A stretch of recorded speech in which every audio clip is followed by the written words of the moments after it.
ऐलनाबाद उपचुनाव के लिए प्रचार थमा। मतदान 30 अक्टूबर को, 2 नवंबर को होगी मतगणना। सभी राजनीतिक दल कर रहे हैं अपने प्रत्याशी की जीत का दावा।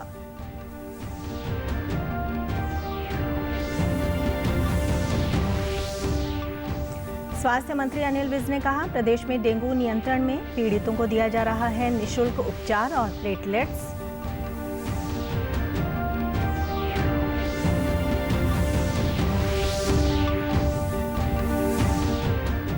कृषि मंत्री जयप्रकाश दलाल ने कहा, प्रदेश में डीएपी खाद की कोई कमी नहीं, खाद की कालाबाजारी करने वालों पर होगी सख्त कार्रवाई।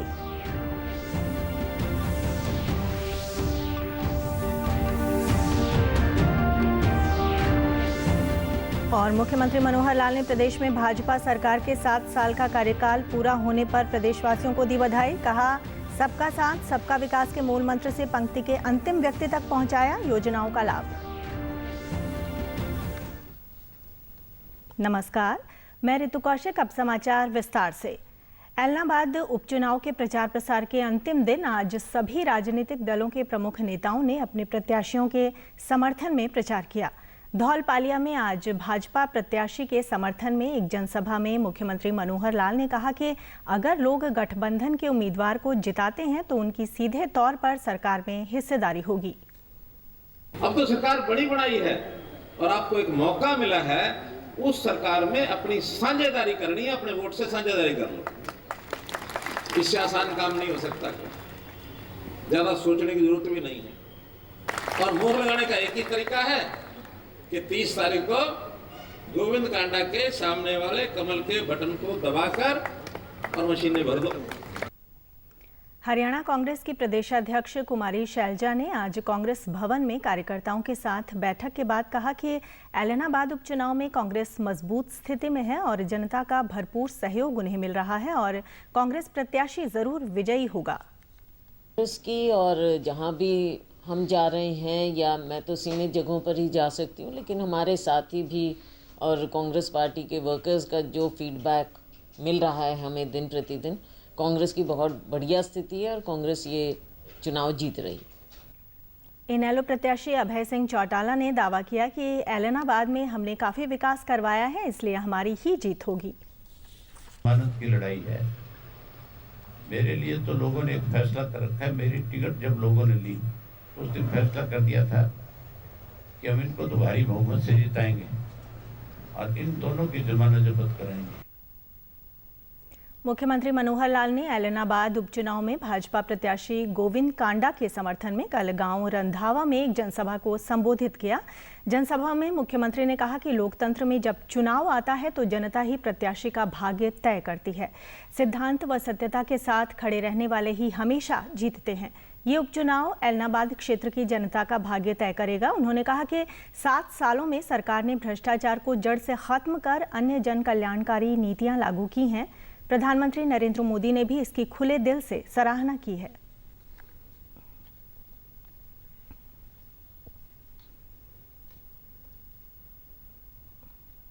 इसको भी सरकार की भागीदारी में बदल नहीं सकते। उस समय नहीं बदली होगी, आज फिर मौका आया, बदल सकते हैं। अभी 5 साल में समय थोड़ा निकला है, ज्यादा बाकी है। 2 ही साल निकले हैं। आज पूरे 2 साल हुए हैं हमारी सरकार को बने हुए। 27 अक्टूबर को हमने शपथ ग्रहण किया था।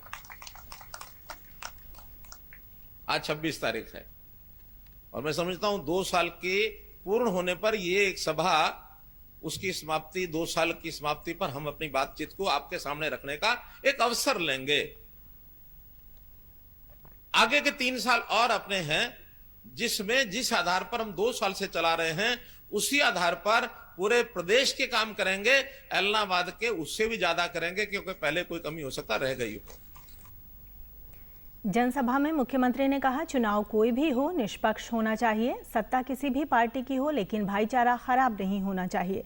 सीएम ने कहा कि आपने किसी के डर या भय में आकर अपने मत का प्रयोग नहीं करना है। अपने विवेक से मत का प्रयोग कर अपने क्षेत्र के लिए उस प्रत्याशी का चुनाव करें जो कि उनके क्षेत्र की समस्याओं को प्रमुखता से उठा सके।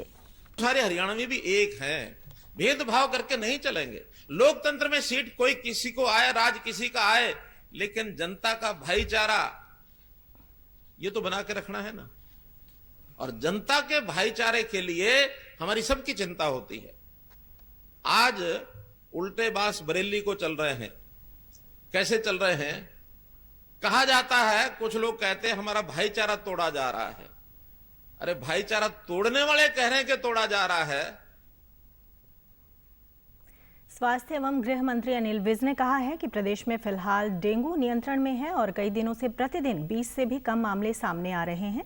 चंडीगढ़ में उन्होंने कहा कि डेंगू पीड़ितों को निःशुल्क उपचार दिया जा रहा है और आवश्यकता पड़ने पर प्लेटलेट्स भी दिए जा रहे हैं। अभी तक तो नियंत्रण में है। नए केसेस 20 से कम आ रहे हैं पिछले कई दिनों से।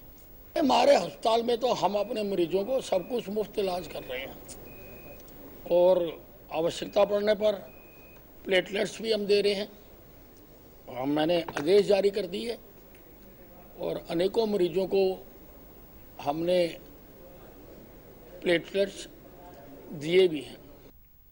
उन्होंने कहा कि लोगों को त्योहारी सीजन में कोरोना के दिशा निर्देशों का पालन करना चाहिए, क्योंकि लोगों के सहयोग के बिना हम कोविड संक्रमण को खत्म नहीं कर सकते हैं। उन्होंने कहा कि कोविड कम हुआ है, खत्म नहीं। ये कभी भी पुनर्जीवित हो सकता है, इसलिए लगातार एहतियात बरतनी चाहिए।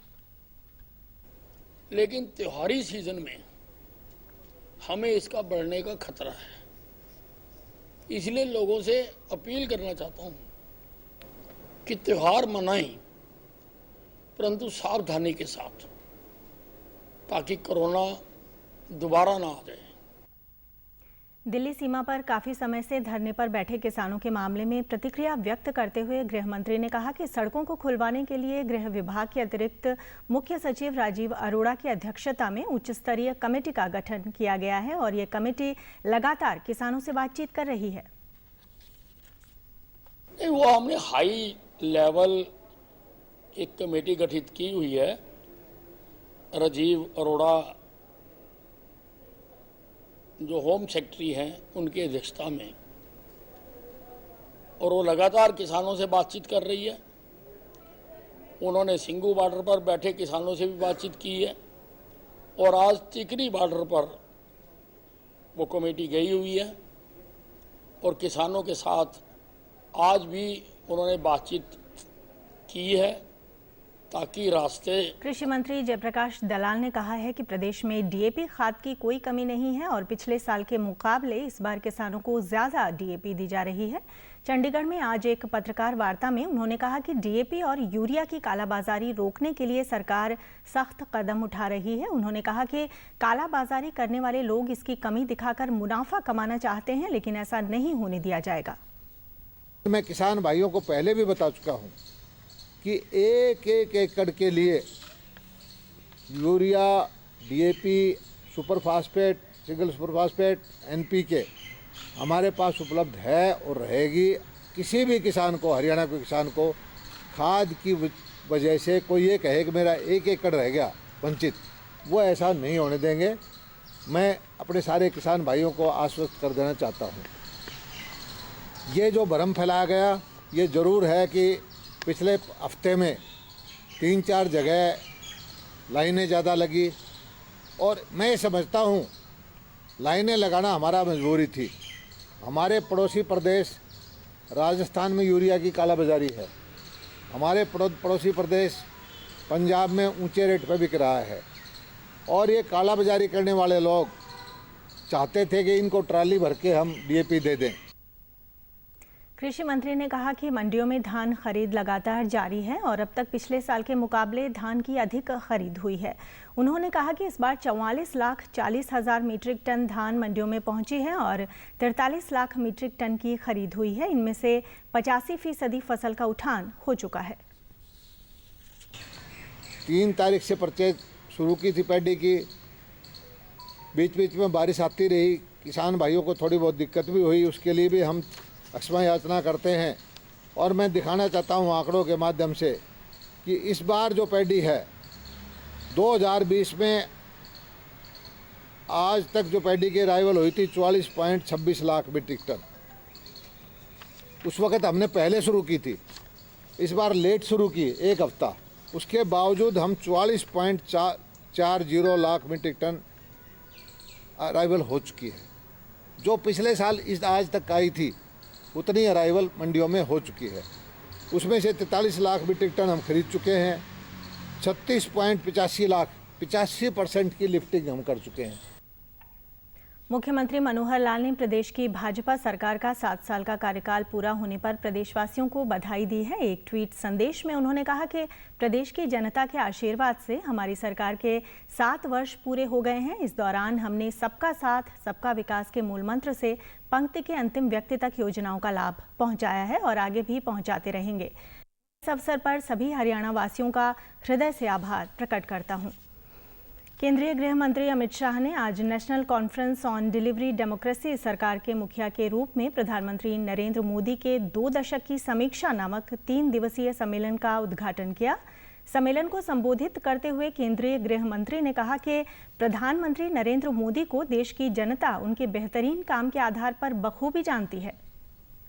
तक ये कल्याण राज्य या तो राम राज्य की परिकल्पना ध्वस्त हो चुकी।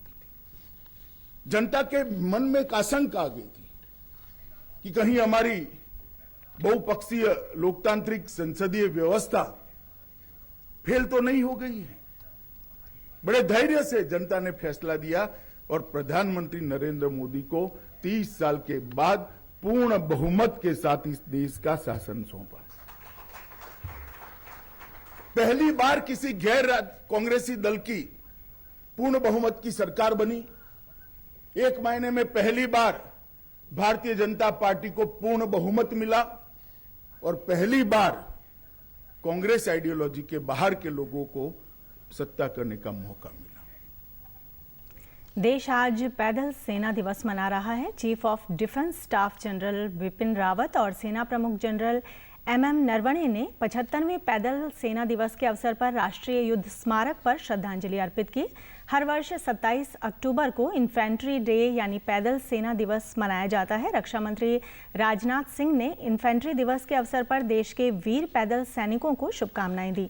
रक्षा मंत्री ने ट्वीट कर कहा कि हमारे पैदल सेनानी अदम्य साहस और शौर्य के प्रतीक हैं।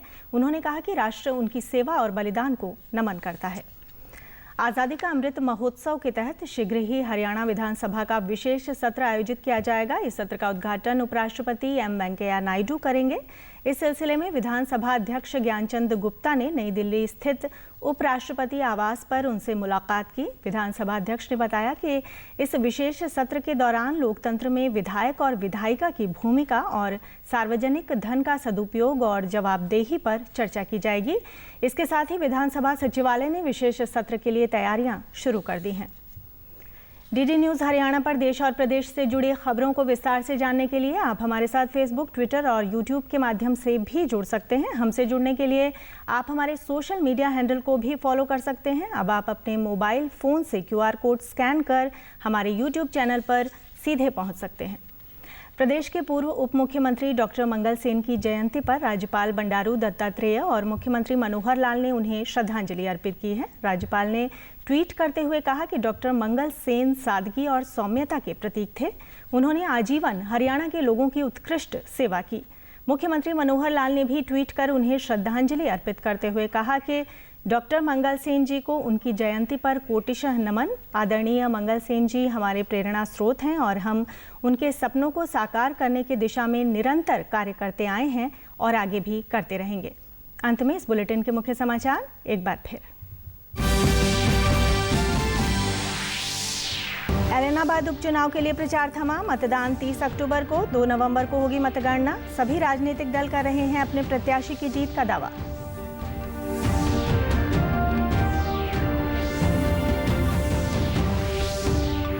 स्वास्थ्य मंत्री अनिल विज ने कहा, प्रदेश में डेंगू नियंत्रण में पीड़ितों को दिया जा रहा है निःशुल्क उपचार और प्लेटलेट्स।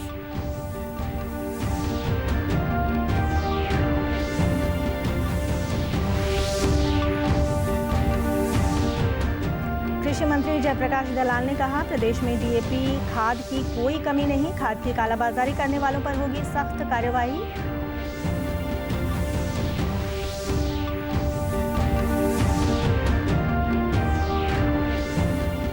और मुख्यमंत्री मनोहर लाल ने प्रदेश में भाजपा सरकार के 7 साल का कार्यकाल पूरा होने पर प्रदेशवासियों को दी बधाई। कहा, सबका साथ सबका विकास के मूल मंत्र से पंक्ति के अंतिम व्यक्ति तक पहुंचाया योजनाओं का लाभ। सभी दर्शकों से अपील है कि आप जब भी घर से बाहर निकलें तब मास्क जरूर पहनें, 2 गज की दूरी बनाए रखें और एक नियमित अंतराल पर अपने हाथ धोते रहें। और अगर आप पात्र हैं तो टीकाकरण अवश्य करवाएं, तभी आप कोरोना महामारी से बच सकते हैं। आज के बुलेटिन में बस इतना ही। नमस्कार।